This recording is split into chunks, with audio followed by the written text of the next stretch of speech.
ఏంటన్నా ఇక్కడ నుంచి వచ్చారు? సమస్య ఏంటిది? మేము కందుకూరు మండలం ఆర్ఆర్ డిస్టిక్ సార్లరావులపల్లి విలేజ్ నుంచి వచ్చాము. మాకు మా బాబు అబ్రాడ్ వెళ్ళాడు లాస్ట్ ఇయర్ 2023లో. అప్పుడు ఆన్లైన్లో అప్లికేషన్ చేశాము. విదేశీ విద్య అంబేద్కర్ ఓవర్సీస్ స్కాలర్షిప్ అనేది ఒక స్కీమ్ ఉంది ఎస్సీ ఎస్టీ వాళ్ళకు. అది అప్లై చేసినాం. దాని తర్వాత జూమ్ మీటింగ్ అయింది. డిస్ట్రిక్ట్ ట్రైబల్ వెల్ఫేర్ నుంచి ఎంక్వైరీ చేశారు. కానీ ఇక్కడ వచ్చేటరికి ఇప్పుడు బడ్జెట్ లేదండి. కాంగ్రెస్ ప్రభుత్వంలో కాంగ్రెస్ ప్రభుత్వంలో బడ్జెట్ లేదని ఇప్పుడు 1 ఇయర్ నుంచి 1.5 ఇయర్ నుంచి విదేశీ విద్యా స్కాలర్షిప్ బడ్జెట్ లేదని ఆపిపెట్టారు. అయితే మా బాబు అక్కడ వెళ్ళిన తర్వాత బాగా సఫర్ అవుతుండు. ఈ విదేశీ విద్యా స్కాలర్షిప్ వస్తుందని చెప్పేసి ఆయన విదేశాలకు వెళ్ళిండు. కానీ ఇట్లా ఈ గవర్నమెంట్ చూస్తే ఈడ మాత్రం ₹1 లేదు. ఖజానా ఖాళీ, లూటీ చేసిపోయిండు. లంక బిందెలు ఉన్నాయని వచ్చినాము. కానీ ఇవన్నీ ఎవరికో చెప్పుకోవాలి. కానీ మళ్ళీ అంటారు ప్రజాపాలన అని బోర్డు పెట్టి, ప్రజాపాలన మేము వైద్యం చేస్తున్నాం, వైద్యకి ఇస్తున్నాం, ఆరోగ్యానికి ఇస్తున్నాం, వ్యవసాయానికి ఇస్తున్నాం, అన్ని విద్యకి ఇస్తున్నాం, వైద్య. కానీ ఇవన్నీ బోగసు. ఏ ఒక్క రూపాయి పనికినా కాలేదు. మళ్ళీ రైతు పండుగ అని చెప్పేసి రైతుల గురించి ఏం నువ్వు 6 గ్యారంటీలు ఇచ్చినావు. నువ్వు 6 గ్యారంటీల్లో ఒక్క గ్యారంటీ అమలు చేయి. ఏదో బస్సు నడుస్తుంది ఒకటి. దాని తర్వాత నువ్వు ప్రతి మహిళకు 2,500 ఇస్తాను, అది లేదు. తులం బంగారం ఇస్తాను కళ్యాణ లక్ష్మి దాని కింద, అది లేదు. నువ్వు షాదీ ముబారక్లా, అది లేదు. నువ్వు 4,000 అవ్వమ్మలకు 4,000 పింఛన్ ఇస్తాను, అది లేదు. రైతు భరోసా 15,000 ఇస్తాను, రైతు బంధు, అది ఎక్కడ పోయింది? ఈ రోజు వరకు ఫస్ట్ విడత నువ్వు సంవత్సరం అయింది నీ పాలన. అదే కేసీఆర్ ఉంటే 2 సార్లు ఈ పార్టీకి రైతు బంధు వచ్చేది. ఇప్పటికీ ఒక్కసారికి ఇవ్వలేదు. నీ 15,000 ఎక్కడ పోయినాయి?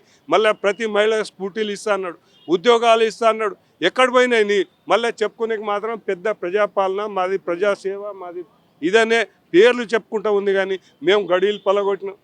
నీ గడీలు పలగొడితే ఏం లాభం ఉంది? ఏడైనా అభివృద్ధి జరుగుతుందా నీ వల్ల?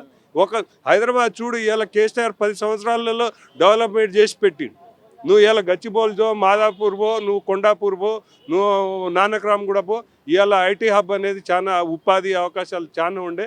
ఇప్పుడు ఈ గవర్నమెంట్, ఈ ప్రభుత్వం వచ్చిన తర్వాత ఒక ప్రజల్లో అయితే చాలా ఇదై తప్పై మేము ఏదో మార్పు కావాలని అనుకున్నాం. కానీ ఈ మార్పు మేము మళ్ళీ చూడలేమని ఇప్పటికి ప్రజలు చాలా నారాజుగా ఉన్నారు. ఇప్పుడు సంవత్సరం పాలన, రేపు 7వ తారీఖు సంవత్సరం పూర్తవుతుంది. కాంగ్రెస్ పార్టీ అధికారంలోకి వచ్చి పూర్తిగా ప్రజాపాలన విజయోత్సవాలు జరుపుతుంది. తెలంగాణలో 6 గ్యారెంటీలతో పాటు 7వ గ్యారెంటీ ప్రజాస్వామ్యం కూడా మేము అందించినాం, అన్ని స్వచ్ఛందంగా జరుగుతున్నాయి అని అంటున్నారు. నిజంగానే అన్ని జరుగుతున్నాయా? సీఎం 6 గ్యారెంటీలు పెట్టిండ్రు కదా. 6 గ్యారెంటీలలో ఒక్కసారి చెప్పమను, ఎన్ని గ్యారెంటీలు మేము ఎక్కడ ఏ సెంటర్లన్నా పోయి ఆడదాం, ఎక్కడ ఏ జిల్లాకైనా పోయి ఆడదాం. కేసీఆర్ ఉన్నప్పుడు అన్నీ అభివృద్ధి చేసిండు. కానీ ఈయన 6 గ్యారెంటీలు అని చెప్పుకుంటూ వచ్చిండు. కానీ ఎక్కడ ఒక బస్సు ఫ్రీ నడుస్తుంది. కానీ ఆ బస్సు ఫ్రీ వల్ల నీకు లాసే తప్ప అది దానివల్ల ఎవరికి లబ్ధి పొందేది ఏం లేదు. అది నీకు ఎవరో తప్పు సలహా ఇచ్చారు, అది వేస్ట్ సలహా. ఏదో కర్ణాటకలో పెట్టిరు, అది ఫెయిల్ అయింది. ఎక్కడ పెట్టిరో అది ఫెయిల్ అయింది. నీకు అయ్యేది ఏమి లేదు. 6 గ్యారెంటీలలో ఒక్క గ్యారెంటీ ఒక్కటే అమలు అవుతా ఉంది. నీకు మిగతా 5 గ్యారెంటీలు ఎక్కడ పోయినాయి? మిగతా 6 గ్యారెంటీలు ఏమైనాయి? ప్రజలు ఇవాళ నిన్ను అడతలేరనా ఎట్లా? అది కానీ నువ్వు ఏ ప్రజల గురించి నువ్వు సీటు గద్దెనెక్కినావు. నీకు ఇప్పుడు ఎవరు నీకు ఏ ప్రజలు నీకు గుర్తింపు రారు. నీకు ఎవరు ఏం చేయరు. 4 సంవత్సరాలు ఇదే ఉంటావు, తర్వాత ఇంట్లో పోయి పండుకుంటావు. ఎన్నోసారి ఇప్పుడు ప్రజావానికి వచ్చారు మీరు? మేము మా బాబు విదేశీ విద్య అబ్రాడ్కు వెళ్ళాడు. కానీ ఆయన స్కాలర్షిప్, మా ఎస్సీ ఎస్టీ వాళ్ళకు స్కాలర్షిప్ వస్తుంది 20 లక్షలు. మేము అప్లై చేసి 1.5 సంవత్సరం అవుతుంది. కానీ ఇప్పటి వరకు బడ్జెట్ లేదు. ఖజానా ఖాళీ, లంక బిందెలు ఇవన్నీ చెప్పుకుంటా గడుపుతూ ఉన్నారు. కానీ బడ్జెట్ అనేది ఎక్కడ ఏ సంక్షేమ పథకాలకు మాత్రం ఇవ్వట్లేదు. ఇట్లాంటివి కొద్దిగా రిలీజ్ చేస్తే పిల్లలైనా బాగుపడతారు కదా. అట్లాంటివి ఏం పట్టించుకోరు. కార్లు వేసుకొని రైతు బంధు పోతారు, అక్కడ పోతారు, ఇక్కడ పోతారు. కానీ ఎక్కడ ఎటువంటి అభివృద్ధి సంక్షేమ పథకాలకు మాత్రం తావు లేకుండా ఈ కాంగ్రెస్ గవర్నమెంట్లో జరుగుతూ ఉంది. ప్రజలు చాలా నిరుత్సాహంగా ఉన్నారు. ఎక్కడ ఏ స్కీములు కానీ ఏ పథకాలు కానీ ఎక్కడ ఎటువంటి ఏం జరగట్లేదు. ఇది చాలా రేవంత్ రెడ్డి గారు మీరు దీన్ని అర్థం చేసుకోవాలి. మా తరపుకెళ్ళి మిమ్మల్ని అడుగుతున్నాం. కానీ నీకు సీఎం చేసినాం, కానీ ఇట్లా ఈ రకంగా సీఎం చేస్తామని మేము అనుకోలే ఎప్పుడు. అమ్మ మార్పు ఎలా ఉందంటే ఏం చెప్తావు? ఏం మార్పు ఉందండి? ఇక జనం అందరూ ఊరేసుకొని సచ్చేదే ఉంది. విద్యార్థులు చనిపోతారు, రైతులు సస్తారు, అందరు చనిపోయే పరిస్థితి ఉంది. కానీ ఏ మార్పు లేదు. బతకాలనే ఆశ కూడా జనాలకి కూడా లేదు. ఎందుకు అంత పెద్ద మాట అంటున్నావు అమ్మ? అంత ఇసుకు పుట్టింది నాకు తిరిగి తిరిగి. 1 ఇయర్ నుంచి ఆఫీసర్లు చుట్టి తిరిగి తిరిగి చెప్పులు అరిగిపోయినాయి. కానీ ఏ రెస్పాన్స్ లేదు. నా కొడుకుని అమెరికా పంపించిన, స్కాలర్షిప్ వస్తుందని ఆశ పెట్టుకున్నా. నా కొడుకు ఎంత ఇబ్బంది పడుతుండు. స్కాలర్షిప్ ఇవ్వడానికి చేత కదా గవర్నమెంట్కి, ఇయ్యనని చెప్పేయాలి. చెప్పేస్తే మేము ఏదో ఆస్తులమ్మో, నేను కూలి పని చేసుకొని, మేము ఏదో చేసుకొని అప్పు సప్పు చేసుకొని మేము పెట్టుకుంటాం కదా. ఆశ ఎందుకు పెట్టండు జనాలకి? పెట్టకూడదు కదా. మేము ఇవ్వమని చెప్పేస్తే మేము మర్చిపోతాం కదా. సంవత్సరం నుంచి తిరిగి తిరిగి మా ఆయనకి హార్ట్ అటాక్ వచ్చింది. ఆఫీసర్ల చుట్టూ తిరిగి తిరిగి వేస్ట్ గవర్నమెంట్. ఎందుకు లేదని చెప్పేసి తీసేసేయి. ఎందుకు ఆశ పెట్టడం ఎందుకు? అది ఇస్తా ఇది ఇస్తా. బస్సులో ఏం ఆడవాళ్ళు మేము ఒక్కళ్ళమే పోతాం బస్సులో? మగవాళ్ళు రారు. మగవాళ్ళకి టికెట్ వాళ్ళకు వాళ్ళకు కూడా ఫ్రీ పెట్టు, మగ పిల్లలకు పెట్టు. ఆడవాళ్ళు ఏం పని చేయడానికి పోతాం మేము బస్సులో తిరగడానిక? ఏం అవసరమైంది? మేము లేచి వంట పని చేసుకుంటాం, చిలకల పని చేసుకుంటాం, కూలినాలు చేసుకుంటాం. ఏదో బస్ ఫ్రీ ఉందనుకో బస్సు ఎక్కేసి వెళ్ళిపోతే మాకు కడుపు నిండుతుందా? పొట్ట నిండుదా మాకు? మాకేమైనా జాబులు ఇవ్వాలి, మా కొడుకులకి జాబులు ఇవ్వాలి, వాళ్ళు బతికేటట్టు ఇవ్వాలి, చదువుకునే వాళ్ళకి సాయం చేయాలి. తెలంగాణలో అన్ని 6 గ్యారెంటీలు అమలని తెలంగాణలో ప్రజాపాలన నడుస్తుంది అంటుంది కదా, మరి ఏ పాలన లేదు, ఏం లేదు. జనాల ఊర్లలో పోతే అందరిగా తిట్టుడే కానీ ఏం లేదు. 6 గ్యారెంటీలో మీకు ఎందుకు ఏడ ఓట్లు వేసిపోయినాం, ఎక్కడ మర్చిపోయి ఓటు వేసినాం అంటున్నారు జనాలు. కానీ 6 గ్యారెంటీలో మీకు అందలేవా? మాకు ఏ గ్యారెంటీ రాలేదు. మాకు ఏ గ్యారెంటీ, ఒక బిల్లు వస్తలేదు, ఏమైనా పని చేసే బిల్లు వస్తలేవు, ఏం అసలు డబ్బు అనేది ముచ్చనే లేదు. అప్పులు చేసుకొని తింటున్నాం. అప్పు తెచ్చి నా కొడుకు అమెరికా పంపించిన, మిత్తి గట్టలేక వస్తున్నా. గతంలో కేసీఆర్ ఉన్నప్పుడు ఇది స్కాలర్షిప్ వస్తుండేనా? వస్తుండే. మరి ఆయన పోతుండ అమెరికా ఇట్లా పోతుండనగానే ముందే స్కాలర్షిప్ పడేది. ఆయన ఉంటే ఈ పాటికి ఎప్పుడో వచ్చేది. ఇన్నిసార్లు ఆఫీసర్ చుట్టూ తిరగాల్సిన అవసరమే ఉండకపోయేది. మరి ఎవరు బెటర్ సీఎం అంటావు? KCR CM better. కేసీఆర్ కిందకి ఎవ్వరు రారు మళ్ళీ. ఎందుకు అట్లా? ఆయన మంచి చేసిండు 10 సంవత్సరాల్లో. 10 సంవత్సరాల్లో అందరికీ రైతు బంధు వేసిండు, కళ్యాణ లక్ష్మి ఇచ్చిండు, రుణమాఫీ చేసిండు. ఆయన చేయలేదు రుణమాఫీ, అప్పుడు కూడా చేసిండు. లోన్స్ ఇచ్చిండు, అన్ని ప్రాజెక్టులు కట్టిండు, హాస్పిటల్ కట్టిండు, ప్రతి ఒక్కటి చేసిండు, అభివృద్ధి అన్ని చేసిండు. మరి రేవంత్ రెడ్డి అంటున్నారు కేసీఆర్ ఎక్కువ దోసుగా తిన్నాడు కాబట్టి మాకు నిధులు లేవంటుండు. ఎందుకు దోసుకు తిన్నాడు? అన్ని అసలు కనబడతలేవు. పెద్ద పెద్ద ప్రాజెక్టులు, నీళ్లు తెచ్చిండు. రైతులకు నీళ్ళు ఎవరు వదిలిపెట్టిండు? కేసీఆర్ వదిలిపెట్టిండు. కేసీఆర్ చేసిన పని అవి. ఎవరో చేసిన దానికి ఇవాళ వచ్చి నేను చేసిన అంటే అయిపోతుందా? ఆయన చేసింది అవి ప్రాజెక్టులన్నీ ఆయనే కట్టిండు. శివనగూడెం ప్రాజెక్ట్ కట్టిండు, కాళేశ్వరం కట్టిండు. అవి ఎట్లయినాయి? మరి మొన్న రేవంత్ రెడ్డి అంటుండు వర్షానికే ఆ నీళ్లు నిండి పంటలు పడినాయి అంటుండు రేవంత్ రెడ్డి. కేసీఆర్ తీసుకొచ్చిన నీళ్లు ఆయన 5 సంవత్సరాల నుంచి ప్రాజెక్టులు కష్టపడి కడితే ఆయన వదిలిపెట్టిన నీళ్ళ కింద పంట పడింది. ఇవాళేమో ఈయన వచ్చి ఏమో సోకు ఒకటిది సొమ్ము ఒకటిది అయిపోయిందంట. కేసీఆర్ కష్టపడ్డదానికి పంటలు పండింది. రేవంత్ రెడ్డి పడ్డ సంవత్సరంలో పడిపోయినాయి. ఏడైనా ప్రాజెక్టులు కట్టినాడు? కట్టిన ప్రాజెక్టులకు బిల్లు ఇస్తలేడు ఇంతవరకు. ఒక్క బిల్లు వస్తలేదు.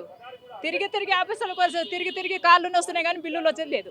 అసలు పని చేయడానికి కూలీలకు కూడా కూలీ వెళ్తలేదు. వాళ్ళు పోవాలా వద్దని కూలీలు కూడా వస్తలేదు.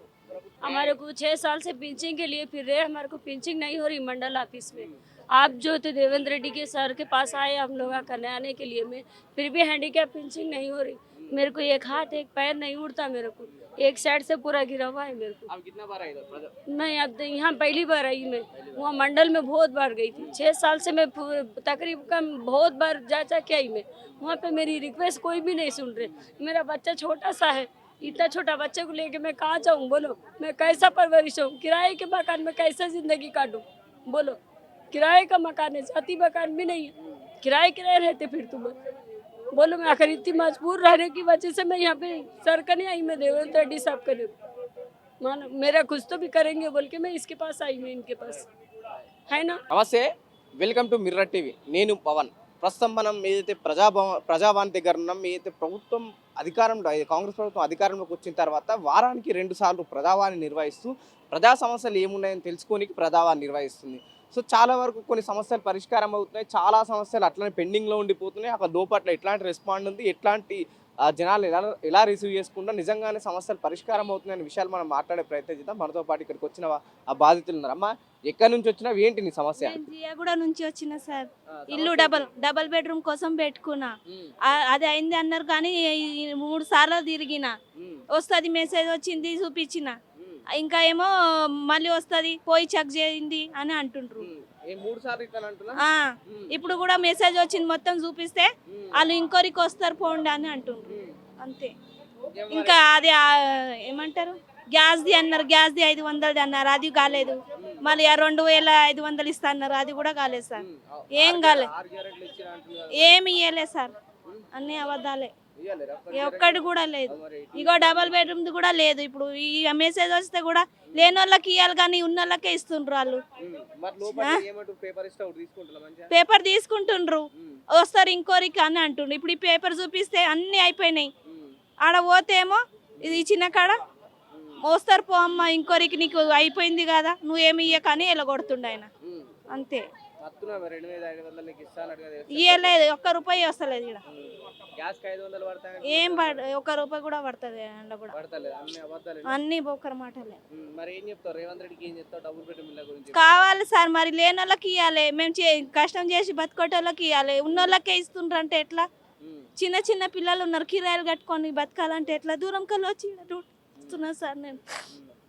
మరి లోపల 3 సార్లు వచ్చిన 3 సార్లు అదే పరిస్థితి. అదే అన్నారు. ఇగో ఇప్పుడు ఇది కూడా నింపించిన సార్, ఇంకో ఇది నింపించిన తెప్పిస్తుండే ఇంతే. ఫస్ట్ ఎప్పుడు నింపించినావు? మొదటి ఫస్ట్ అప్పుడు అది అయినాక నింపించింది, పెట్టినాక నింపించినావు. ఇంకో మెసేజ్ వచ్చింది చూపిస్తే కూడా ఇప్పుడు అదే అంటున్నారు. పట్టించుకుంటలేరా? ఎన్నిసార్లు వచ్చినావు ప్రజావానికి? మరి ప్రజావాణికి ఈడికి నేను కనీసం 5-6 సార్లు వచ్చిన. మరి ఏమంటారు లోపల? వస్తుంది మీకు భయపడకుండా వస్తుంది అని ఖాళీ ఫామ్లు తీసుకుంటున్నారు, పెట్టుకుంటున్నారు. మూడు ఫామ్లు నేను ఇంతవరకు ఇచ్చేవాడు. ఎట్లుంది రేవంత్ పాలన, ప్రజాపాలన? ఏం పాలన ఉంది? ఇంకేం ఇక ఉత్తమ మాటల మీదే నడుస్తుంది ఆయన పరిపాలన. అన్ని చేసిన అంటారు, మరి ఏం చేస్తుండ్రు? ఇంతవరకు రాలేదు మాకు. ఏం రాలేవు 6 గ్యారెంటీలు అందలేవు? అందలేవు, ఖాళీ ఒకటి లైట్ బిల్ ఒకటి అంది. ఇంతవరకు ఏ గ్యారంటీ అందలేదు. మరి అన్ని ఇచ్చిన అని చెప్తున్నా కానీ లేదు, రాలేదు, ఏది రాలేదు ఇంతవరకు. ఖాళీ లైట్ బిల్ ఒకటే వచ్చింది మాకు. నీ డబుల్ బెడ్రూమ్ గురించి రేవంత్ రెడ్డికి ఏం చెప్తావు చెప్పు? రేవంత్ రెడ్డి గురించి అయితే నాకు డబుల్ బెడ్రూమ్ కావాలి అంటున్నా చెప్తున్నాను నేను అంతే. సమస్య ఏంటింది? ఇల్లు బిల్డర్ ఇబ్బంది పెడతాను, లోపల పోనిస్తలేడు. మాకు రిజిస్ట్రేషన్ ఉంది, సేల్ అది ఇంటి ట్యాక్స్ కడతాను, అన్నీ ఉన్నాయి. సిఐ అక్కడ పంపించారు, మమ్మల్ని బెదిరిస్తే మా ఆయన కింద పడిపోయిండు మొన్న, బ్లడ్ ఇలా అన్ని రిపోర్ట్స్ ఉన్నాయి సార్. సిఐతో కాదు, బిల్డర్ వస్తుండు తోసేస్తాడు, టెన్షన్ పడి బీపీ పెరిగింది, పెరిగి పడిపోతావని కన్ను లేదండి, కన్ను కనబడదు టెన్షన్ తోటి. మాకు 2020లో ఎప్పుడైనా ఇల్లు ఇవ్వాలి. అప్పటి నుంచి తిరిగి లాస్ట్ ఇక్కడ వస్తే వీళ్ళు కూడా ఏం పట్టించుకుంటారు. చెన్నారెడ్డి అంటే మంత్రి వచ్చిండు, ఆయన నవ్వుతారు సార్, ఇలాంటి వాళ్ళని ఎప్పుడు చూడలేదట మమ్మల్ని. ఆయన డిఎస్పీ అట, ఆయన బెదిరిస్తాడు, ఎవరు ఏం పట్టించుకుంటలేరండి, ఇక్కడ ఏం జరుగుతలేదు. ప్రజావానికి వస్తే ప్రజలకు ఏ సమస్యలు తీరుస్తాయని ఏది లేదండి, అంతా పట్టింది, ఏం చేసింది ఏం లేదు. ఇప్పటికి 4వ వచ్చాడు, ఏం పట్టించుకుంటలేదు. అదే రిపోర్ట్ రాసినంటారు, ఆ రిపోర్ట్ ఏదో మాకు కాపీ ఇవ్వమంటే ఏమి ఇస్తలేదు. మేము కాంప్రమైజ్ లేదు, ఏం లేదు. హాస్పిటల్లో ఉన్నాము, వచ్చినాము, మేము కాంప్రమైజ్ అయినామని రాసిండ్రట పోలీసు వాళ్ళు. మీరు కాంప్రమైజ్ బిల్లర్ తోటి మీరు కాంప్రమైజ్ అయినా మరి కాలేదు. మరి ఎందుకు అలా చెప్పాల్సి వస్తుంది? అదే అడిగినామండి, మాకు ఒక కాపీ ఇవ్వమంటే ఇయ్యరట. మీరు నీతి మంత్రే, బిల్డర్ నీతి మంత్రుడే కదా, మాకు ఒక కాపీ ఇవ్వమంటే ఇయ్యరంట. ఆ పొద్దున్న 9:30కి వచ్చినామండి, ఇప్పటి వరకు కలిసి ఏం లేదు, కల్పిస్తలేరు. మళ్ళీ డీజీపీ కానీ ఇప్పుడు డీజీపీ కూడా 3 సార్లు ఇచ్చినాం కంప్లైంట్, ఇది 4వసారి. మరి ప్రజావానికి వస్తే ఇక్కడ నాయకులు మంత్రులు కలుస్తారన్నారు కదా, ఎవరైనా కలిసారా మీకు? మాకెవరు లేదండి, ఇవాళ ఆయన ఉన్నాడు తోసేస్తానండి, ఆ చెన్నారెడ్డి అన్నట్టు ఆయన ఏం పట్టించుకుంటలేదు, నవ్వుతానండి, మా బాధ చెప్పుకుంటూ నవ్వుతారు. మీ బాధ చెప్పుకుంటారు. ప్రజాపాలన ప్రజాప్రభుత్వం అన్నారు కదా, మరి ఏమి లేదండి, అంతా పట్టిది. అంటే ఎవరో పై వాళ్ళే మంచి బాగుపడు తప్ప మామూలు వాళ్ళకి ఎలాంటిది లేదు. అధికారులు ఏ విధంగా స్పందిస్తున్నారు? ఏం లేదు, వాళ్ళు కానిస్టేబుల్ సెక్యూరిటీ ఉంటారు కదా, దారుణంగా బెదిరిస్తాను, మమ్మల్ని ఇష్టం వచ్చినట్టు మాట్లాడతాను, ఏం పట్టించుకుంటలేరు. అడుగుతా కూడా వాళ్ళు స్టాఫ్ ఉంటారు కదా, స్టాఫ్ కూడా ఒకటి అడుగుతూ ఒకటి చెప్తా ఉన్నారు, తీసేస్తాను అంటే పట్టించుకుంటలేరు, మేము చెప్పేది అర్థం చేసుకుంటలేరు. అది అంటే మేము పొద్దు నుంచి ఇప్పటి వరకు ఇబ్బంది పడి వెళ్తున్నాం. మేము 4 ఏళ్ళ 5 ఏళ్ళకి వస్తాం, మా ఇంట్లో మేము వెళ్ళకుండా మేము నెలకు 30,000 పెట్టుకొని రెంట్ కట్టుకొని ఉంటున్నాం. అంటే మా పిల్లలు, మా అబ్బాయి పేరు మీద లోన్ ఉంది, అన్నీ ఉన్నాయి, మాకు అన్ని రైట్స్ ఉన్నాయి, రిజిస్ట్రేషన్ అయింది, లోన్ ఉంది, అంత ఉంది. బిల్డర్ అందరినీ పోలీస్ వాళ్ళని కవర్ చేస్తాను అంతే. ఇబ్బంది పెడితే ఇక్కడికి వచ్చినాం, ఇక్కడికి వస్తే ఇక్కడ కూడా ఏం రఫీకు, మహమ్మద్ రఫీకు, అన్ని ఎవిడెన్స్ మా దగ్గర ఉన్నాయండి. మేము ఏదో ఒక ఛానల్కి వెళ్ళి ఇస్తే మా మీద ఎఫ్ఐఆర్లు సార్, మా అబ్బాయి యూఎస్లో ఉంటాడు, మా మీద 3 ఎఫ్ఐఆర్లు అన్ని మా దగ్గర ఎవిడెన్స్లు ఉన్నాయి. మా అబ్బాయి యూఎస్లో ఉంటాడు, ఆయన మీద కూడా ఎఫ్ఐఆర్ చేస్తే మొన్న సంబంధం వచ్చింది, ఆ కేసు ఉండడం వల్ల ఆయన రాలేకపోతే సంబంధం కూడా పోయింది. 32 ఏళ్ళు మా అబ్బాయికి, పెళ్లి చేయాలి అంటే బిల్డర్ వల్ల అన్ని రకాలు ఇబ్బంది పడుతున్నాం మేము. ఇక్కడికి వస్తే ఇక్కడ ఏం న్యాయం లేదు, ఇంకెక్కడికి వెళ్తామండి, ఇక్కడికి వస్తే ఇక్కడ ఏం లేదు. రైట్, మనం చూస్తున్నాం కదా, ఎక్కడైతే బయట ఏదైతే వాళ్ళు గొడవలైనా సరే ఆ గొడవల్ని ఇక్కడ చెప్పుకోనికి వస్తే ఇలా అన్యాయం జరుగుతుంది, మాకు మా ఆ బిల్డింగ్ను ఆక్రమించుకున్నారని చెప్పినా కూడా ఇక్కడ పూర్తి స్థాయిలో చెన్నారెడ్డి అనే లోపట్ల వ్యక్తి ఎవరైతే దీన్ని పూర్తిగా ఏదైతే తన ఆవరణలో నడుస్తుందో తన కూడా పూర్తిగా స్పందించట్లేదు, ఇక్కడ ఏం జరగట్లేదు ప్రజాపాలన అని చెప్పేసి ఇక్కడ ఆ ప్రజల మాటల్ని మనం వింటున్నాం, చూద్దాం ప్రభుత్వం ఎందుకు ఇంత నిర్లక్ష్యంగా వ్యవహరిస్తుందన్న విషయాలు కూడా మనం చూడాల్సిన అవసరం ఉంది. రైట్, ప్రస్తుతం మనతోని కార్మిక నాయకుడు వనమాల కృష్ణ గారు ఉన్నారు. ఏంటి నిజంగానే ప్రజావాణిలో సమస్యలు పరిష్కారం అవుతున్నాయా, పరిష్కారం అవ్వట్లేదా, ప్రభుత్వం ఏమన్నా పోర్ట్రేట్ చేస్తున్న నిజంగానే ప్రజావాణికి వస్తే సమస్యలన్నీ పరిష్కరిస్తామనే విషయం లోపల ఏముంది, ఏం జరుగుతుందనే విషయాన్ని మనం మాట్లాడే ప్రయత్నం చేద్దాం. అన్నేంటి నిజంగా ప్రజావాణికి వచ్చిన ప్రజలకు సమస్యలు పరిష్కారం అవుతున్నాయా లేకుంటే బయట ఇదంతా ఉదంతమైన అవుతున్నాయి అనేది? ఒకటి, ఇవాళైతే మేము ప్రజావాణిలో రాష్ట్రంలో ఉన్నటువంటి 7 లక్షల మంది బీడీ కార్మికుల జీవన భృతి అంటే ఈ కాంగ్రెస్ పార్టీ ఎన్నికల్లో చెప్పిన దాని ప్రకారం చేయుత పథకం కింద పెన్షను 2016 నుంచి 4000కి ఇస్తాం. ఇప్పటికే చాలా మందికి రాలేదు, వేలాది మందికి, వాళ్ళందరికీ 2016 ఇచ్చి తర్వాత 4000కు పెంచుతామని చెప్పింది. సంవత్సరం గడిచినా అతిగతి లేకుండా ఉండేటటువంటి పరిస్థితి ఉంది. దరఖాస్తులు స్వీకరించారు కానీ వాటిని రిజెక్ట్ చేశారా, తిరస్కరించారా, ఆమోదిస్తే ఎందుకు ఇప్పటివరకు ఇవ్వడం లేదనేటటువంటిది ప్రభుత్వం మౌనం వహిస్తున్నటువంటి పరిస్థితి ఉంది. ఇప్పటికే ప్రజావాణి ఈ కార్యక్రమాన్ని కొనసాగిస్తున్నటువంటి రాష్ట్ర ప్రభుత్వం ప్రజల సమస్యలు పరిష్కారం అవుతున్నాయా లేదా అనేటటువంటిది మాకైతే అంతగా పరిష్కారం అవుతున్నాయని కనిపించట్లేదు. ఎందుకంటే రాష్ట్రంలో మొత్తం జిల్లాల్లో దాదాపు 15 జిల్లాల్లో బీడీ పరిశ్రమ ఉంది, బీడీ కార్మికులు ఉన్నారు. వాళ్లకు జీవన భృతి లేదా చేయుత పథకం కింద పెన్షను 2016 అయినా కనీసం రావాలి. అట్లాంటి 2016 జీవన భృతి చేయుత పథకం కింద పెన్షన్ రానటువంటి స్థితి ఉంది. కేవలం బీడీ కార్మికులకే కాదు, ఇప్పటికే వృద్ధాప్య పెన్షన్, వితంతు పెన్షన్, అదేవిధంగా గీతా కార్మికులకు రకరకాల పెన్షన్లు ఇస్తున్నటువంటి దాన్ని 4000కు పెంచుతామన్నారు. రానటువంటి వాళ్ళందరికీ కూడా ఇస్తామని అన్నారు. ఇప్పటికీ ఒక్కరికి కూడా పెన్షన్ ఇచ్చినటువంటి పరిస్థితి కనిపించట్లేదు, ఇవ్వట్లేదు. కనుక ఈ వాగ్దానాలన్నీ కూడా కేవలం ఓట్ల కోసం మాత్రమే ప్రజల్ని నమ్మించడానికి, ఆ భ్రమల్లో ఉంచి అరచేతిలో వైకుంఠం చూయించి అందరం ఎక్కించి ఆ రకంగా అధికారంలోకి రావడానికి మాత్రమే ప్రయత్నం చేసిందనే దానికి నిదర్శనం అని చెప్పి నేను చెప్పదలుచుకున్నాను. ఇలా ఉంది మరి. డిసెంబర్ 7 వస్తే కాంగ్రెస్ పార్టీ అధికారంలోకి వచ్చి సంవత్సరం పూర్తిగా వస్తుంది. ఈ ప్రజాపాలన పేరిట ప్రజలు పాలిస్తుంది కాంగ్రెస్. ఎలా ఉందంటే ఏం చెప్తారు? పాలన పేరు బాగుంది, ప్రజాపాలన. ప్రజా సమస్యలు పరిష్కరించినప్పుడు మాత్రమే అది ప్రజాపాలనకి ఎందుకు వస్తుంది. కాంట్రాక్టు లేబర్స్ అందరినీ కూడా రెగ్యులరైజ్ చేస్తామన్నారు. అవుట్సోర్సింగ్ కార్మికులని, అంటే పర్మనెంట్ స్వభావం కలిగినటువంటి పనిని కాంట్రాక్ట్ అవుట్సోర్సింగ్ కార్మికులతో చేయించం, నియామకాలు నియమిస్తామని చెప్పింది. కానీ ఆ వెలుగులో కనిపించట్లేదు. కనుక ఇది సరైనటువంటిది కాదు. ప్రభుత్వం ఏదైతే ఎన్నికల్లో, అంటే కాంగ్రెస్ పార్టీ ఏదైతే ఎన్నికల్లో హామీనిచ్చిందో, వాగ్దానం చేసిందో, వాటన్నిటిని కూడా అమలు చేసినప్పుడు మాత్రమే అది ప్రజాపాలన కిందకి వస్తుంది తప్ప ఇది ప్రజాపాలన కాదు. ప్రజల్ని మరింత ఆవేదనకు గురి చేసేటటువంటి, బాధకు గురి చేసేటటువంటి పాలనగా పరిణమించిందనేది నేను చెప్పదలుచుకున్నటువంటి విషయం. ప్రజాపాలన విజయోత్సవాలు ఎలా జరుగుతుందంటే ఏం చెప్తారు? ప్రజల సమస్యలు పరిష్కరించిన తర్వాత జరుపుకుంటే దానికి అర్థం ఉంది. అందులో 1, 2, 3 అమలు జరిపి మేము చేశామని చెప్పుకోవడం అది అంత కరెక్ట్గా కాదు, సరైనది కూడా కాదనేది మేము భావిస్తున్నాం. ఏంటి 6 గ్యారెంటీలు ప్రభుత్వం, ప్రస్తుతం ఉన్న ప్రభుత్వం పూర్తిగా ప్రజల్లోకి అమలైనాయని చెప్పేసి ఎక్కడ చూసినా ప్రెస్ మీట్లలో కావచ్చు, పేపర్ స్టేట్మెంట్లలో ఇవ్వడం జరుగుతుంది. నిజంగానే ప్రజలకు 6 గ్యారెంటీలు అమలైనాయి అనుకోవచ్చా? చాలా చోట్ల ఈ 6 గ్యారెంటీలు అయితే అమలు కాలేదు. ఒక్కటి అదేది మహాలక్ష్మి ఉచిత బస్సు ప్రయాణం ఒక్కటే పూర్తిగా అమలవుతున్నట్టు తెలుస్తుంది. అది కూడా ఎన్నైతే బస్సులు అవసరం ఉందో అన్ని బస్సులు వేయకుండా వాటిని కూడా తగ్గించినట్టు కూడా మహిళలు ఇవాళ ఆరోపిస్తున్నటువంటి పరిస్థితి ఉంది. కనుక మిగతా విద్యుత్ది కొద్దిగా అమలు జరుగుతున్నట్టు కూడా కనిపిస్తుంది. గ్రామీణ ప్రాంతాల్లో, పట్టణ ప్రాంతాల్లో చాలామంది ఇంకా అమలు జరగాల్సినటువంటి అవసరం ఉంది. పెన్షన్లు అయితే అసలు ఇవ్వట్లేదు. తర్వాత అదే రకంగా మహిళలకు ప్రతి నెల 2500 రూపాయలు ఇస్తామన్నారు. దాని అతిగతి లేకుండా పోయినటువంటి పరిస్థితి ఉంది. అదే రకంగా రైతు కూలీలకు సంవత్సరానికి 12,000 రూపాయలు ఇస్తామని అన్నారు, అది ఇవ్వట్లేదు. అట్లాగే రైతు బంధు అనేటటువంటి దాన్ని 15,000కు పెంచుతామని అన్నారు. పెంచుతామని సంవత్సరం నుంచి చెప్తున్నారు తప్ప అమలుకు పూనుకోకపోవడం అనేది చాలా అన్యాయమైనటువంటిది. ఏ రకంగా చూసినా ప్రజాపాలన కాదు, ఇది ప్రజలను ఇబ్బందులకు గురి చేసేటటువంటి పాలనగా పరిణమించింది అనేది మేము చెప్పదలుచుకున్నటువంటి విషయం. మనం రీసెంట్గా 2 రోజుల కింద చూస్తాం మహబూబ్ నగర్ వేదికగా రైతు పండుగ అని చెప్పేసి రేవంత్ రెడ్డి గారు పెద్ద ఎత్తున సభ నిర్వహించడం జరిగింది. నిజంగానే రైతు పండుగ జరుపుకోవాల్సిన సమయం ఆసన్నమైంది అనుకోవచ్చా ప్రస్తుతం తెలంగాణలో? రైతుల కోసం పనిచేసినప్పుడు జరుపుకోవడానికి హక్కు ఉంటుంది. పూర్తి స్థాయిలో రైతులకు ఇస్తానని చెప్పినటువంటి హామీని, వాగ్దానాన్ని అమలు చేయకపోవడం, సభలు జరుపుకోవడం కేవలం ప్రజల్ని భ్రమల్లో ముంచడం తప్ప మరొకటి కాదు. అలివి కానటువంటి వాగ్దానాలను, హామీలను చేశారు. అసలు బడ్జెట్ దీనికి సరిపోతుందా లేదా అని అంచనా కూడా వేయకుండా హామీలు ఇవ్వడం అనేదే తప్పు. ఇట్లా తప్పుడు పద్ధతిలో వాగ్దానాలు, హామీలు చేస్తే, వాగ్దానాలు చేసే ఎన్నికల సమయంలో ఎన్నికల కమిషన్ కూడా అడ్డుకోవాల్సినటువంటి అవసరం ఉంది. ఈ బడ్జెట్ వీళ్ళు చెప్పిన దాని ప్రకారం సరిపోతుందా లేదా అని చూడాల్సినటువంటి బాధ్యత కూడా ఎన్నికల కమిషన్ మీద ఉంది.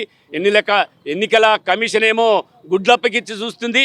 ప్రజలంతా కూడా ఆవేదనకు గురవుతున్నటువంటి స్థితి ఇవాళ రాష్ట్రంలో ఉంది. ఈ పరిస్థితి రాకుండా రేవంత్ సర్కార్ ఇచ్చినటువంటి ఎన్నికల్లో అలా పార్టీ ఎన్నికల్లో ఇచ్చినటువంటి వాగ్దానాలన్నీ, హామీలన్నీ కూడా అమలు జరిపి పేద ప్రజల్ని, కష్టం రెక్కల మీద ఆధారపడేటటువంటి కార్మికులను, రైతులను, కూలీలను ఆదుకోవాల్సినటువంటి అవసరం ఉంది. ముఖ్యంగా ఈ రాష్ట్రంలో కష్టం చేసి బ్రతికేటటువంటి రంగాలకు చెందినటువంటి 73 రంగాలకు చెందినటువంటి కార్మికుల కనీస వేతనాలను సవరిస్తామని చెప్పి ఎన్నికల్లో హామీ ఇచ్చారు. ఆ కనీస వేతనాల షెడ్యూల్లో ఉన్నటువంటి 73 రంగాల్లో 5 రంగాలకే టీఆర్ఎస్ ప్రభుత్వం డ్రాఫ్ట్ నోటిఫికేషన్ ఇచ్చింది. వాటిని ఈ ప్రభుత్వం వచ్చి సంవత్సరం అవుతున్నా ఫైనల్ జీవో ఇవ్వలేదు. మిగతా 68 రంగాలకు చెందినటువంటి కార్మికుల వేతనాలు పెంచుతూ డ్రాఫ్ట్ కూడా తీయనటువంటి దుర్మార్గమైనటువంటి దుస్థితి ఉంది. ఫైనల్ జీవోలుగా విడుదల చేయాల్సినటువంటి బాధ్యత ఈ ప్రభుత్వం మీద ఉంది. కార్మికులను, రైతుల్ని, విద్యార్థుల్ని, యువకుల్ని అందరినీ మభ్య పెడుతున్నట్టుగా ప్రజాపాలన కొనసాగుతుంది. తెలంగాణలో ఏదైతే ప్రస్తుతం 6 గ్యారెంటీలు ఉచిత పథకాలను తీసుకొచ్చి నిజంగానే ప్రజలకు ఈ 6 గ్యారెంటీల వల్ల ఎటువంటి ఇబ్బందులు ఉండబోతున్నాయి, ఆర్థికంగా ఎటువంటి ఆ ఇబ్బందులు ఎదుర్కోబోతుంది ప్రభుత్వం అంటే ఏం చెప్తారు? ప్రభుత్వం అలివిగాని హామీలు ఇవ్వడమే తప్పు. అది బడ్జెట్ కూడా సరిపోతుందా లేదా అనేటటువంటి చూసుకునే బాధ్యత కూడా వాళ్ళది. అలాంటప్పుడు ఇచ్చినటువంటి హామీలు అమలు చేయడానికి కూడా వాళ్ళకు సాధ్యం కాదనేది మనకు కూడా అర్థమవుతుంది. హామీలు ఇచ్చారు కాబట్టి నువ్వు అప్పు చేస్తావా, ఉన్నది అమ్ముకుంటావా, ఏం చేస్తావా అనేది కూడా ప్రభుత్వం ఆలోచించాలి, ప్రజల ముందు పెట్టాలి. లేదా ఉన్నటువంటి బడ్జెట్ ఖర్చులు, ఆదాయాన్ని అంతా కూడా బహిరంగంగా ప్రజల ముందు పెట్టి చర్చిస్తే ప్రజలు కూడా అర్థం చేసుకోవడానికి తోడ్పడుతుంది. అప్పు చేసి పప్పు కూడా పెట్టచ్చు అంటారా?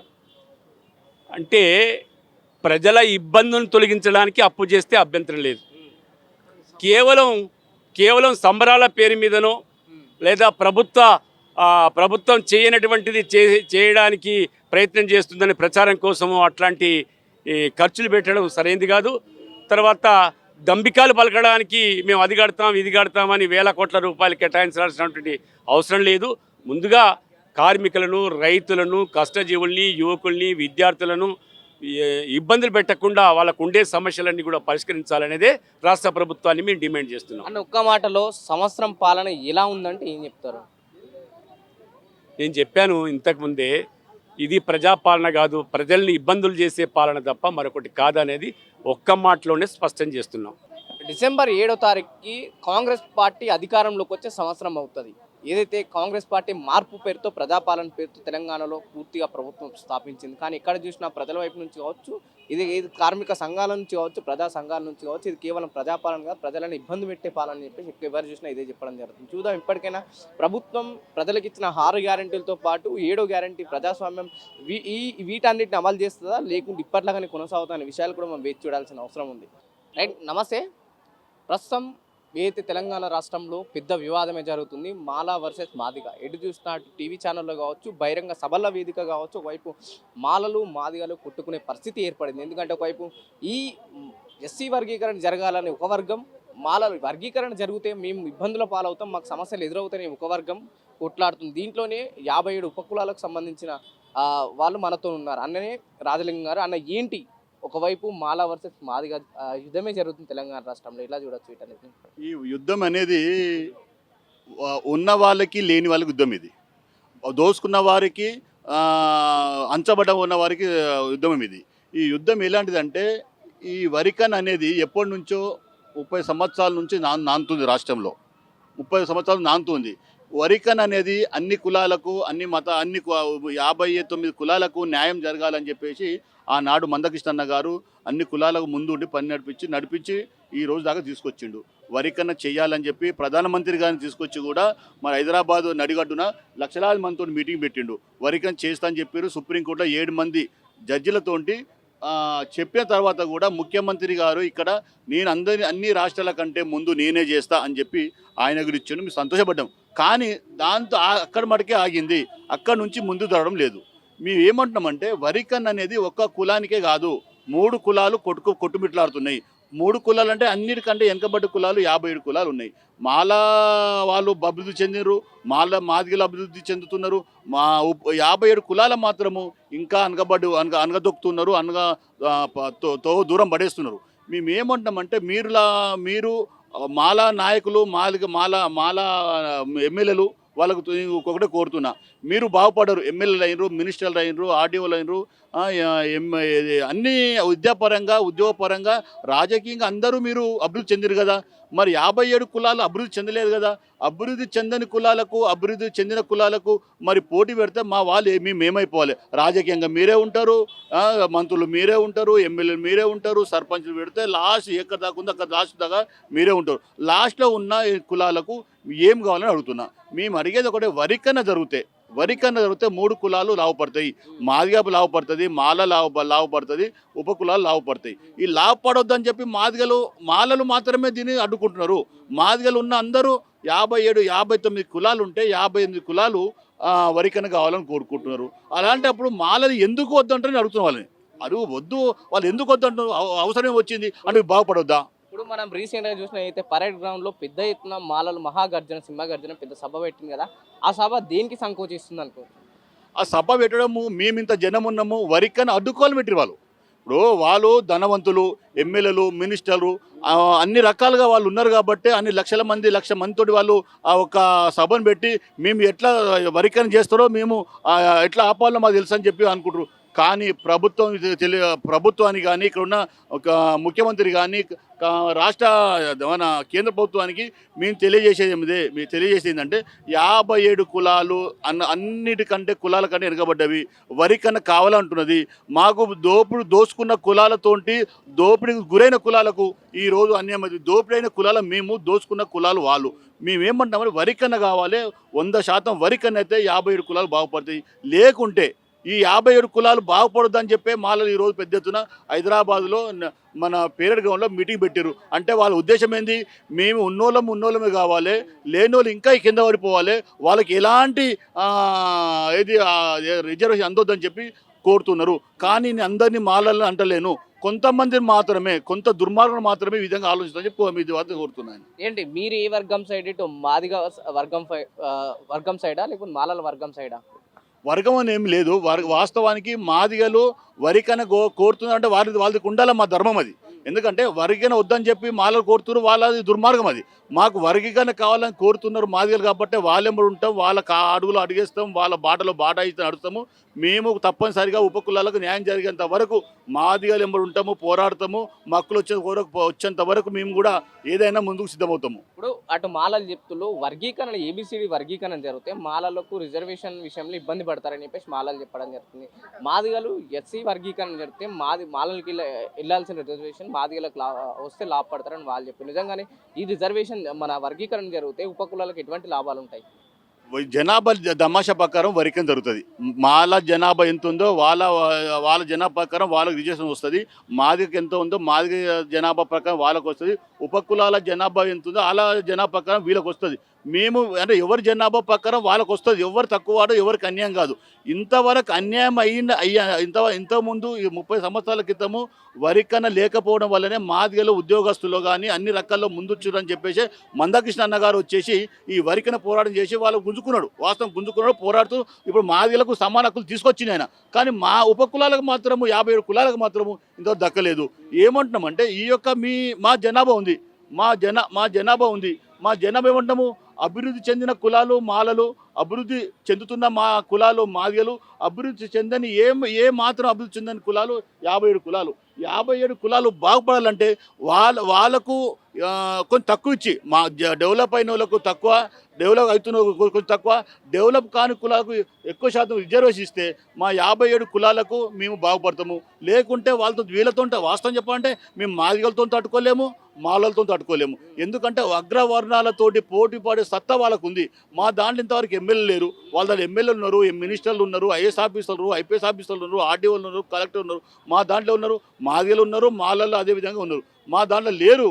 అందుకని మేము ఈరోజు మాకు వాస్తవానికి మాకు ఒక నాయకుడు నడిపించే నాయకుడు లేడు. మందకృష్ణ అన్న గారు ముందుకు వచ్చింది ఎప్పటి నుంచి 30 సంవత్సరాల నుంచి ఆయన పోరాటం చేస్తుంది కాబట్టి ఆయనగా మేము తప్పనిసరిగా ఆయన ఎంబడి ఉంటాము. ఆయన ద్వారా ఉండి మేము వరికలను సాధించుకున్నాము తెలియజేస్తున్నాం మీకు. మనం రీసెంట్గా చూసినాం అయితే మాలల సింహగర్జన విషయంలో మందకృష్ణ గారు మనవాదిగా మారిపోయిండు ఈ వర్గీకరణ పేరుతో అని చెప్పేసి అంటూ నిజంగా అనుకోవచ్చు అట్లనే? వాస్తవానికి మనవాదిగా మారలేదండి. మనవాదిగా మారితే 30 సంవత్సరాల రోడ్ల మీద వచ్చి ఉద్యమాలు చేసేవాడు కాదు ఆయన. మనవాదిగా మారిన వాళ్ళు, ఎందుకంటే వాళ్ళు నిన్న తొడలు కొడుతున్నారు, వాళ్ళు మీసాలు తిప్పుతున్నారు, అక్కడ వచ్చి మేము చూస్తామంటున్నారు. కానీ ఇంతవరకు కూడా ఏనాడు కూడా మాలకు మాదిగకు ఉపకులకు ఏనాడు కొట్లాడ కాలేదు, ఎప్పుడు కాలేదు. మొన్న 3 రోజుల కింద మీటింగ్ పెట్టి అందరూ కూడా అంటలే, మళ్ళీ కొంతమంది రెచ్చగొట్టేసి కొంచెం మీసాలు తిప్పుతున్నారు, మీరు ఎంత అంటున్నారు. కానీ ఆ నాటి నుంచి ఈనాటి దాకా మందకృష్ణ అన్న గారు ఇప్పుడు ఆ మాట లేదు. సామరస్యంగా తీసుకోవాలి, సామరస్యంగా ఉండాలి. మన తమ్ముళ్ళు ఉన్నారు, మేము తక్కువ ఉన్నాము, వాళ్ళకన్నా ఇంకా మనకన్నా తక్కువ ఇంకా చాలా వెనుకబడి కులాలు 57 కులాలు ఉన్నాయి.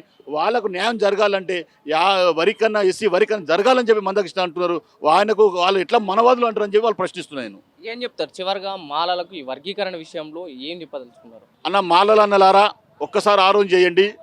మీరు బాగా డెవలప్ పడ్డారు, మీరు డెవలప్ కాలేదు అంటున్నారు. ఒక్కసారి మీ గుండె మీద చేసుకొని మీరు ఆలోచన చేయండి. మీకన్నా అన్ని రంగాలలో, ఉద్యోగాలలో, రాజకీయంగాలో, అలాగే ఏ విధంగా మేము 57 కులాలు మేము ఎంత వెనకబడ్డామో మీకు తెలుసు కదా. ఒక్కసారి ఎందుకు ఆలోచించరు? న్యాయమైన కోరికలు.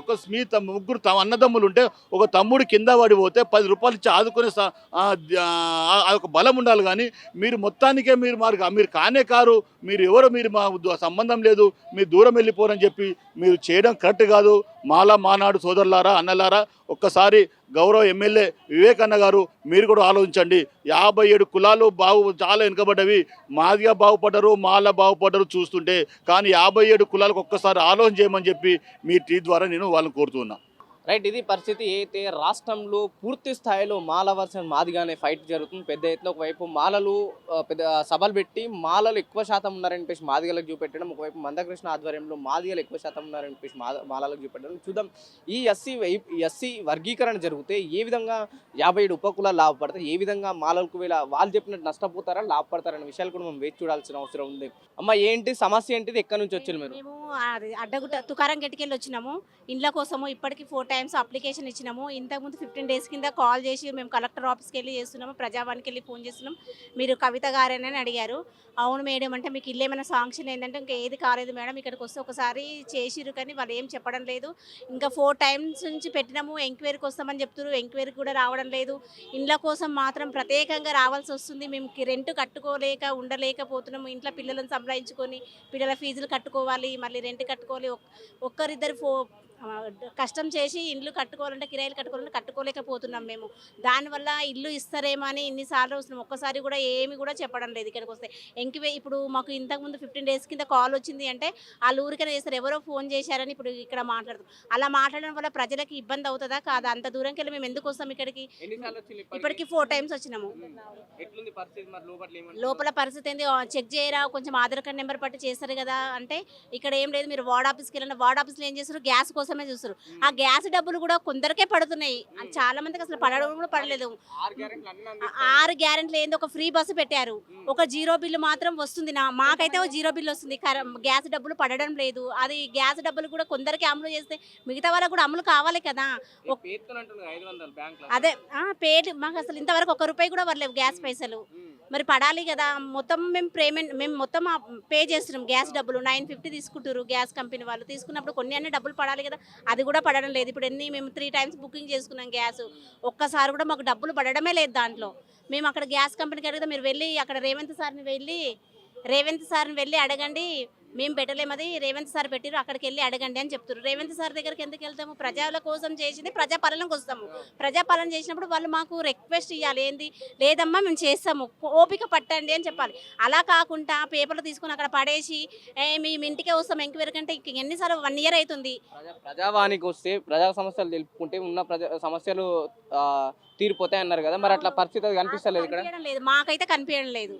మరి ఇంకా ఎప్పుడు చేస్తారు ఏంది మాకు ఏం అర్థం కావడం లేదు. ఇప్పటికి ఇల్లు కనీసం ఇండ్లు ఇస్తామని చెప్తారు, కనీసం అవి ఇస్తే మాకు రెంట్ భారం అన్న తప్పుతుంది కదా. ఆ రెంట్ భారం తప్పితే మేము ఉన్నదో దాంట్లో గడుపుకుంటాం కదా, అది కూడా లేదు. మేము చేసుకుంది కూలి పనులు, మేము ఇళ్ళ పని చేసుకుని అవి చేసుకుని పిల్లలను పోషించుకోవాలి, ఇల్లు ఇస్తాము. అది ఓట్ల టైం, ఇది ఓట్ల టైం మాత్రం ఓటేయండి అని వస్తారు. ఓటు వేస్తాము, ఓటు వేయడానికే ఉన్నాం మేము ప్రజలము. మీకు ఓటు వేయాలంటే మాకు అన్ని అమలు చేయాలి కదా. 2500 ఇస్తా అని చెప్పారు, అది కూడా లేదు, ఇవ్వడం లేదు. అది లేదు, ఇది లేదు, మరి ఇంకా ఎప్పుడు చేస్తారు? ఇవన్నీ అమలు చేయాలి కదా, అమలు చేస్తేనే ప్రజలు అనేది మీకు ఆశీర్వాదంగా ఉంటారు. ప్రజాపాలన విజయోత్సవాలు జరుపుతుంది, ప్రజలకు అన్నందించినామని ఏం అందలేవా? ఏమి ఒక 0 కరెంట్ బిల్ అందింది. మేము బస్సులో అయితే 24 hours అయితే తిరిగాం కదా, అది బస్సులో తిరిగే వాళ్ళకే అది ఉపయోగం పడుతుంది, బస్సులో తిరిగే వాళ్ళకి ఉపయోగం పడదు కదా. అది బస్సు తగ్గిన దానికి పెట్టింది అంటారు కదా, కొంచెం భారం తగ్గిందిలే బస్సు కోసం కూడా. డ్యూటీలు చేసే వాళ్ళు కూడా తగ్గుతుంది బస్సు పోవడానికి. అయినా మాకైతే మేము 24 hours బస్సులో తిరిగే వాళ్ళం. మేము ఇళ్ళలో ఉండి ఇళ్ళలో పనులు చేసుకోవడానికే మాకు సరిపోతుంది టైము. మరి మేము ఇప్పుడు పని చేసుకోవాలా, మరి ఇక్కడ రావాలంటే మేము టైం అంతా వేస్ట్ చేసుకొని ఇక్కడ వరకు రావాలి. మేము ప్రజావాణికంటే మీ దగ్గరకు ప్రజల దగ్గరికి మీరు వచ్చేటట్లు లేరు, మేమే మీ దగ్గరికి రావాల్సి వస్తుంది. వస్తున్నాం ఎంక్వైరీ ఇందిరమ్మ కమిటీలు పెడతాను, ఫోన్లలో మాత్రం మస్తు ఇస్తారు, ఇది పెడుతున్నాం, అది మెసేజ్లు, యూట్యూబ్ ఛానల్స్ అవి ఈ ఛానల్ ఆ ఛానల్ బాగా ఇస్తారు, కానీ ఒక్కటి కూడా అమలు అవ్వడం లేదు. అమలు చేస్తాము అన్నప్పుడు ఖచ్చితంగా చేయవలసిందే ప్రజల కోసం. ప్రజలు చేస్తేనే మీకు ఏదైనా మీకు ఓటు వేస్తారు. ఈసారి మాత్రం ప్రజలు చేయలేను, మీకు ఓటు రావడమే కష్టం ఈసారి. ఏంటి ఎట్లుంది ప్రజాపాలన అంటే ఏం చెప్తావు? సార్ ఇగో నేను డబుల్ బెడ్రూమ్ అప్లై చేసిన సార్, డబుల్ బెడ్రూమ్ అప్లై చేస్తే ఓకే అయిందని వచ్చిండ్రు. నెక్స్ట్ మీకే వస్తుందమ్మా, 3 స్కీమ్లు అయిపోయి 4వ స్కీమ్లో వస్తుంది అని చెప్పారు. అది ఎలక్షన్ అయింది, రాలేని తర్వాత మళ్ళీ వీళ్ళు రాపించుకుంటే రేవంత్ సార్ది రాపించినాము.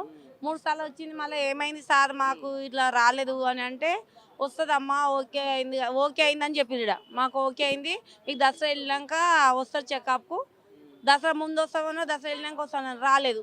ఏమైతే రేపు మాపు సంక్రాంతి మీకు కాదు సార్, మీరు ఇండ్లు ఇస్తామన్నా ఆశ కొద్దీ మేము అందరం ఓటేసినాం. ఇండ్లు ఇస్తానన్నారు, 2500 అన్నారు. కరెంట్ బిల్ అయితే మాకైతే వస్తలేదు సార్, 0 బిల్ వస్తలేదు.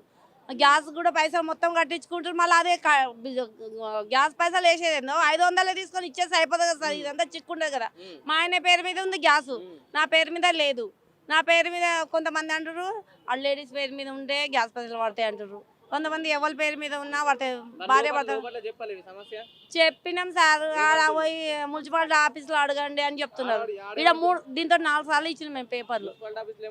మున్సిపాలిటీ మాకు ఏం సంబంధం లేదమ్మా, మేము చెప్పినామా మీకు అని అంటున్నారు. రేవంత్ సార్ని అడుగురు. రేవంత్ సార్ మీరు ఏది ఇవ్వకున్నా సరే మాకు ఇండ్లు ఇస్తే చాలు, మాకు ఈ పైసలు వద్దు, ఈ గ్యాస్ పైసలు వద్దు, ఏదొద్దు, ఇక బస్ పైసలు కూడా వద్దు. మేము రోజు తిరుగుతాం, బస్సు కూడా మస్తు జనాలు ఉంటారు.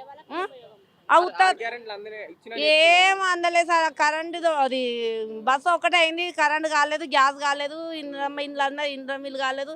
డబుల్ బెడ్రూమ్లు ఇచ్చినా మేము పోతాం, అందులో పోతాం. ఖాళీ మస్తు ఉన్నాయంట, జనాలు అంటారు ఇంకా మస్తు ఖాళీ ఉన్నాయమ్మా అంటారు, కానీ అది లేదునా ఇది లేదు, మాకేం లేదు సార్.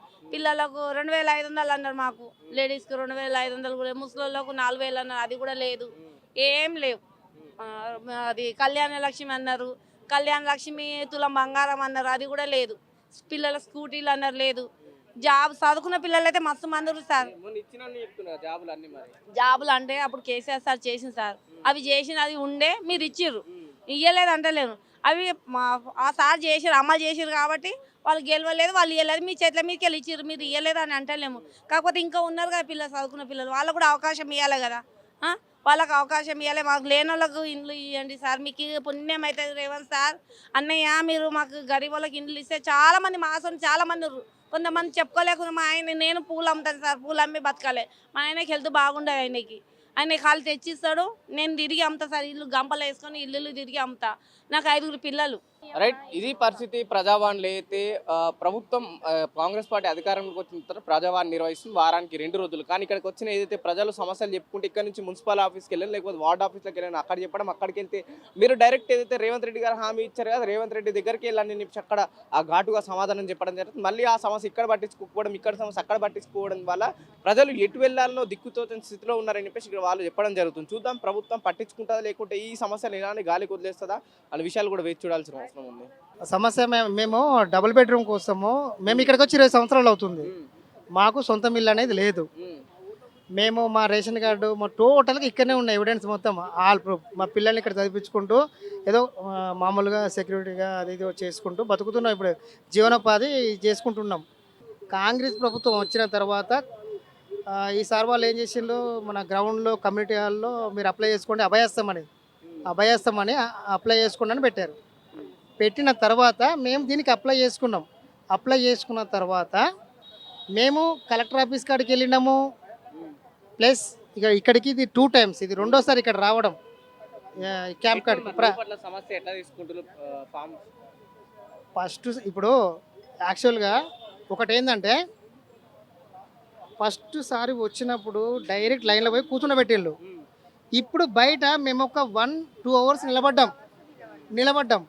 మాతో పాటుగా ఒక 10 మంది కూడా వచ్చిండ్రు. దానిలో వికలాంగులు వచ్చిండ్రు, ప్లస్ నొప్పులు ఉన్న వాళ్ళు వచ్చిండ్రు. ఈ పోలీసు వాళ్ళేమో అంటే ఇప్పుడు ఈ డిపార్ట్మెంట్ వాళ్ళేమో కనీసం ఎవరైనా ఇక్కడ కూర్చున్న పెడదామని లేదు. ఇక్కడ నిలబడండి 9:30కి వస్తారు, ఇక్కడ నిలబడి 9:30కి వస్తారు. ఇదే మేము వచ్చింది 7 గంటలకి, మమ్మల్ని లోపల పంపించింది 7:30కి. అధికారులు ఇక వాళ్ళ టైము 9:30 అన్నట కదా. మేము వచ్చిందేమో 6-7 గంటల మధ్యలో వచ్చినాం. వచ్చి ఈ ఏరియాలో కూర్చున్నాం. ఇదే ఇక్కడ కూర్చున్న తర్వాత ఇక్కడ డిపార్ట్మెంట్ వాళ్ళు రండమ్మా ఒకరికొకరు వెళ్ళని అక్కడ చెక్ చేసుకొని అక్కడి నుంచి ఇక్కడికి వచ్చినామా.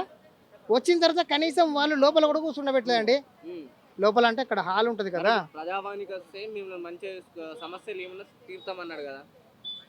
అక్కడ మేమందరము గంటన్నర నిలబడ్డాం. ఆ తర్వాత 9:30, 10 గంటలకు సార్ వాళ్ళు వచ్చిండ్రు. వచ్చిన తర్వాత అక్కడ డిపార్ట్మెంట్ డివైజ్ ఉన్నాయి. మేము ఏ ఇష్యూ కోసం వచ్చినామో ఆ ఇష్యూ కాడికి పంపించిండ్రు. అక్కడైతే ఓకే ఉంది. బట్ అక్కడ నిలబెట్టడము వికలాంగులను కూడా అసలు కూర్చునే పరిస్థితి ఇక్కడ లేదు. ప్రభుత్వం మీద ఫైర్ అవుతున్నాయి. ఏం లే అన్న, మాకు అట్లా ఫైర్ అయ్యేది మాకెందుకన్నా. ఫైర్ అవ్వాలంటే ఫైర్ అంటే ఎక్కడికెళ్ళో ఫైర్ కావచ్చు. ఇంకా ఫైర్ కావాలంటే ఇంకో ఏదన్నా చేయొచ్చు. ఇంకో మధ్యలో మాకు ఇండ్లు ఇస్తాము, డబుల్ బెడ్రూమ్ అని అంటే డబుల్ బెడ్రూమ్ అయిపోయిందని మేము కూడా అయిపోయినాం. ఇందిరమ్మ ఇండ్లనే ఇస్తున్నారు కదా, ఇందిరమ్మ ఇండ్లోకి కూడా ఆపేసారు. ఇప్పుడు ఏమంటారు, పబ్లిక్ వచ్చి అడిగితే ఆఫీసర్స్కి అడిగితే ఏమంటారు, ఇంకా రాలేదు, వచ్చినాక రాండి మీరు అంటే. వచ్చినప్పుడు ఎవరికి తెలుస్తుంది సార్, అది ఎవరికి తెలుస్తుంది? అది మీరు న్యూస్లో చెప్తారా? చెప్పారు. న్యూస్ పేపర్లు వేస్తారా? చెప్పారు. మీరు లోపల దాచుకొని మీ వాళ్ళకి ఇస్తారు. అది తెలుసు, అందరికీ తెలుసు. మీ వాళ్ళకి వచ్చింది. ప్రజావానికి ఇప్పటికీ మా మమ్మీ వాళ్ళు 3-4 times వచ్చారు. ఫస్ట్ టైం నేను వచ్చిన. ఇప్పుడు మా మమ్మీ వాళ్ళు ఎన్నిసార్లు నేను మమ్మీ వాళ్ళని ఒక్కోళ్ళని పంపించిన నేను. ఎందుకంటే వాళ్ళ చేతిలో అవుతుంది అని పెద్దోళ్ళని పంపించిన. ఇప్పుడు ఇంతవరకు 4th, ఇప్పుడు 5th time మేము వచ్చింది. ఇప్పుడు 5th timeకి కూడా ఎవరు పట్టించుకుంటలేరు. అంటే ఇప్పుడు నేను వచ్చినందుకు పట్టించుకోరు. నేను వచ్చినందుకు నన్ను చూసి అందరూ ఆపిరు, మాట్లాడారు. లీడర్లు ఎంతమంది ఉన్నారో నాకు తెలుసు, లీడర్లు ఎవరెవరో. అయితే లీడర్లను తీసుకునే మాట్లాడినా. వాళ్ళు కూడా లీడర్లు వచ్చినా కూడా పట్టించుకోవట్లేదు. నేను లాస్ట్ అండ్ ఫైనల్ ఒకటే అంటున్నా, నేను డైరెక్ట్ సీఎం సార్ దగ్గరనే కలవాలని అనుకుంటున్నా. ఎందుకంటే నేను ఇన్నిసార్లు తిప్పాలంటే మా వాళ్ళకు కూడా కాదు, వాళ్ళకు కూడా పనులు ఉంటాయి. మేమేమి ఉన్నోళ్ళం కాదు సార్, చేసే వరకు మాకు రాదు. ఈరోజు పోతేనే మాకు పైసలు వస్తాయి, లేదంటే రాదు. నేను కాలేజ్ పోతా, మా డాడీ పని చేస్తాడు, మా డాడీ కూడా చేస్తాడు సార్, ఎన్రోల్ చేస్తాడు. అయినా అమలు పని చేస్తాడు. అమలు పని ఎట్లా ఉంటుంది, హార్డ్ వర్క్ ఉంటుంది. అది మా మమ్మీ సాయంత్రం పూట జొన్న రొట్టెలు చేస్తుంది, ఆమె ఎంత హార్డ్ వర్క్ ఉంటుంది. ప్రజాపాలన నాకైతే నచ్చలేదు సార్. ఇది ఎందుకు అట్లా అంటే ఏం సార్, ఏం చేసిండు సార్, ఏం చేసిండు సార్ చెప్పండి. మీ నోటితో చెప్పండి సార్, ఏడ చూసిరు, ఎవరికి చేసిరు? ఖాళీ బస్ తప్ప ఏం చేసిరు చూపించండి. మీరు కూడా చూపించండి, మేము కూడా చెప్తాం సార్. పబ్లిక్ మేము కూడా వస్తాం, మీకు సపోర్ట్ మేము కూడా ఉంటాం సార్. అగర్ సార్ మీరు మంచిగా చేసిరు అనుకో, నెక్స్ట్ మళ్ళీ సీఎం మీకు మేమే చేస్తాం సార్, మేమే ఓట్లు వేస్తాం. తర్వాత కూడా మేము వేయమంటే చెప్పండి, మీరు కరెక్ట్ ఇవ్వండి, లేని వాళ్ళకి అందరికి ఇవ్వండి, బరాబర్ మేము నిలబెట్టి మేము చేస్తాం సార్. అప్పుడు చెప్పండి మీరు, మేము గెలిపించకుండా అప్పుడు అడగాలి మీరు. ఏం చదువుతున్నావు ఇప్పుడు? ఇప్పుడు నేను సెకండ్ ఇయర్ చదువుతున్నా సార్, ఇంటారా? ఇంటర్. ఎట్లా స్కాలర్షిప్ అందుతుందా మరి? అందుతలే సార్, రాలేదు. మరి ఏం చేస్తావు ఫైనల్ గా డబుల్ బెడ్రూమ్ ఇళ్ళ గురించి సీఎం రేవంత్ రెడ్డికి ఏం చెప్తావు? సార్ నేను ఒకటే చెప్పాలనుకుంటున్నా సార్కి. సార్ని నేను ఒక్కసారి నేను కలవాలని అనుకుంటున్నా. ఎందుకు కలవాలనుకుంటున్నా, సార్తో నేను మాట్లాడతాను. నేను సార్తో నేను మాట్లాడతా. ఎందుకు మాట్లాడతా అంటే కూడా నేను చెప్తా సార్. ఇప్పుడు ఎందుకు మా కష్టాలు అన్నీ ఉన్నాయి సార్. మా డాడీకి కాళ్ళు లేవోయి, చేతులు లేవోయి సార్. ఆయన పని చేసి ఆయన 22 ఇయర్స్ 32 ఇయర్స్ నుంచి 30 అంటే 10 ఇయర్స్ మ్యారేజ్ చేసుకోకన్నా ముందు అదే గంజిలో అమలు పని చేసిండు. ఇప్పుడు మళ్ళీ 22 ఇయర్స్ మ్యారేజ్ చేసుకున్నాక ఇప్పుడు మళ్ళీ అదే పని చేస్తుండు. అయినా కూడా ఉండాలి కదా సార్, అయినా కూడా కుశాలని ఉంటుంది కదా సార్. అయినా మేము అది కూడా అడుగుతలేం సార్. మాకేం వద్దు సార్, మాకు కావాలి మా చెల్లె కోసం హ్యాండిక్యాప్ ఉంది ఆమెకి ఖాళీ, ఆమెకి డబల్ బెడ్రూమ్ అంటారా? మీరు డబల్ బెడ్రూమ్ ఇచ్చినా సరే, మాకు ఒక చిన్న గుడిసె ఇచ్చినా సరే సార్, ఆమె కోసం ఆ చిన్న గుడిసె ఇచ్చినా ఆమె కోసం మేము తీసుకుంటాం అంతే. మీరు ఇది కావాలి మేము ఇదే కావాలని కూడా అడుగుతలేం. మాకు చిన్న గుడిసె ఇచ్చినా సార్ మా చెల్లె కోసం అంతే. దీని తప్ప మేము ఏం అడుగుతలేం సార్. నేను కానీ సీఎం సార్తో నేను కలుస్తాను. నేను మా చెల్లె కోసం అని కాదు సార్, నేను మా చెల్లె కోసం అని ఒకటి అడుగుతలే. ఈ ఏరియాలో ఈ సొసైటీలో హ్యాండిక్యాప్ అనేటోళ్ళు చాలా మంది వస్తారు సార్. అది ఎందుకు వస్తురా, వాళ్ళు ఏం చేసినా పాపాలకు వస్తురా, అది వాళ్ళకి తెలుసు, వాళ్ళ ఫ్యామిలీకి తెలుసు. బట్ అది పాపాలు అని ఇది ఇక్కడ నడవదు సార్. అది ఏంటంటే హ్యాండిక్యాప్ వచ్చిర్రు, ఇప్పుడు బయటికి హ్యాండిక్యాప్ వస్తారు బాయ్, ఎట్లయినా వచ్చిరో ఏం వచ్చిరో వాళ్ళ పాపాలు వాళ్ళకి దాక్తాయి అవి. కానీ ఇప్పుడు ఆ పిల్లలకి ఏం చేయాలి సార్? వాళ్ళు పుట్టిన వాళ్ళకి మనం ఏం చేయాలి? ఇప్పుడు వాళ్ళకి మనం కూడా ఉన్నాం కదా సార్. మనకు ఎంతో అంతా మనకు ఉంది, అన్నం ఉంది మనకి. అన్నం దాంట్లో సగం తీసి పెట్టమని అంటున్నాం, మొత్తం పెట్టకు నువ్వు, దాంట్లో కొంచెం పెట్టాలకి. అలా కడుపు నిండింది అనుకో నీకు ఆశీర్వాదం ఇస్తారు, బరాబర్ నెక్స్ట్ కూడా నువ్వే గెలుస్తావు అని అంటున్నా సార్ నేను. అరే మీరు ఈ హ్యాండిక్యాప్ అందరికీ మంచిగా చేసిరా, బరాబర్ నెక్స్ట్ ఇయర్ కూడా మీకే గెలిపిస్తాం అంటున్నాం. మేము కిరాయి కట్టాక మాకు చాలా ఇబ్బంది ఉంది సార్. మాకు అది ఎట్లన్నా మాకు ఇంద్రమ్మ ఇల్లు అలాట్మెంట్ చేయండి సార్. మాకు వాళ్ళు ఫార్మ్స్ తీసుకుంటున్నారు, మేము ఫస్ట్ టైం వచ్చాము సార్ లోపలికి. ఫస్ట్ టైం వచ్చారు, రిసీవ్ చేసుకుంటున్నాం. రైట్, ఇది పరిస్థితి. అయితే ప్రజావాణిలో ప్రజలు వాళ్ళ సమస్యలు చెప్పుకోనికి ప్రజావాణి కస్తులు అయితే జ్యోతిరావు పూలే ప్రజాభవన్ పేరట కాంగ్రెస్ ప్రభుత్వం ఈ భవన్లో ప్రజావాణి నిర్వహిస్తుంది. ప్రజలకు ఏ సమస్యలు ఉన్నా సరే ఇక్కడికి వచ్చి తెలుపుకోవచ్చు. ఎటువంటి సమస్యలు ఉన్నా సరే రాష్ట్రంలో ఎవరైనా సరే వచ్చి తెలుపుకుంటే వాళ్ళ సమస్యలు తీరుతాయని చెప్పేసి ప్రభుత్వం వచ్చిన నుంచి హామీ ఇస్తూ ఉంది. కానీ ప్రజలు ఎవరు కూడా వచ్చిన వాళ్ళు ఎక్కడ కూడా పూర్తి స్థాయిలో మా సమస్యలు సాల్వ్ కావట్లేదు అని చెప్పేసి ఇక్కడికి వచ్చిన వాళ్ళు చెప్పడం జరుగుతుంది. చూద్దాం ప్రభుత్వం ఎందుకు ఇంత నిర్లక్ష్యంగా వ్యవహరిస్తుందని చెప్పేసి ఇక్కడికి వచ్చిన బాధితులు ఆవేదన చెందడం జరుగుతుంది. ఎంతో మంది ప్రజలు వస్తువులు పొద్దున 7 గంటలకు వచ్చినా సరే అక్కడ నుంచి అక్కడ గంట సేపు 2 గంటలు నిలబడుతూనే ఉన్నారు తప్ప వాళ్ళు ఇచ్చే వినతి పత్రాలు తీసుకుంటుంది తప్ప దానికి తగినట్టు ఫలితాలు కూడా ఎక్కడ రావడం లేదని చెప్పి ప్రజలు ఇక్కడ చెప్పడం జరుగుతుంది. మనం చూడదు ఎక్కడికక్కడ గతంలో అయితే ఇదే రేవంత్ రెడ్డి గారు కేసీఆర్ ఉన్నప్పుడు ఇది గడిల పాలన గడిలో ఉంది ప్రజాభవన్ అని చెప్పేసి గడిలు ఇక్కడ ఉన్న కంచెలు వీకేయడం జరిగింది. కానీ ఇప్పుడున్న రేవంత్ రెడ్డి ఏదైతే అధికారంలోకి వచ్చిన తర్వాత ఇది ఇక్కడే మళ్ళీ బారిగేట్లు పెట్టి ప్రజలు ఇక్కడ నిర్బంధాలకు గురి చేస్తున్నారని చెప్పేసి ఇక్కడ ఉన్న వాళ్ళు చెప్పడం జరుగుతుంది. చూద్దాం ప్రజలు ఎందుకు ఈ విధంగా ప్రభుత్వం చేయాల్సి వస్తుంది, ప్రజల సమస్యలు ఎందుకు తీర్చాల్సి వస్తలేదు, ఎందుకు ప్రజలు కూడా ఇక్కడికి రావడం మానేసిందనే విషయాలు కూడా మనం ఆలోచించాల్సిన అవసరం ఉంది. కెమెరామెన్ కళ్యాణ్తో పవన్, మిర్రర్ టీవీ, హైదరాబాద్.